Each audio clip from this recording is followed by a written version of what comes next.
Treeningjärgne toitumine on sama oluline kui treening ise, aidates lihastel taastuda ja tugevamaks muutuda.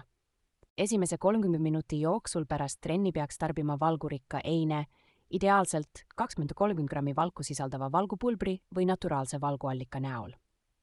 Kombineerige valku süsivesikutega, näiteks grillitud kana, pruuni riisi ja brokoliga, et taastada treeningu ajal kasutatud energiavarud. Vedeliku tasakaalu taastamine on kriitilise tähtsusega. Jooge vett ja vajadusel lisage elektrolüüdid. Planeerige oma treeningjärgsed eineid ette, valmistades toitu mitme päeva jaoks korraga, et tagada õigeaegne ja tasakaalustatud toitumine.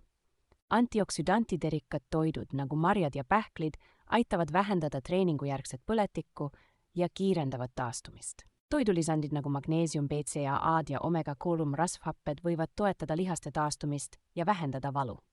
Kvaliteetne uni on ülioluline taastumisprotsessi osa, püüdke magada vähemalt 7 tundi öösel. Ärge unustage ka aktiivset taastumist. Kerge venitus ja vahurulliga masseerimine aitavad lihaspinget leevendada.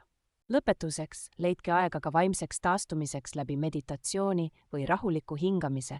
See aitab vähendada stressi ja parandab üldist taastumist.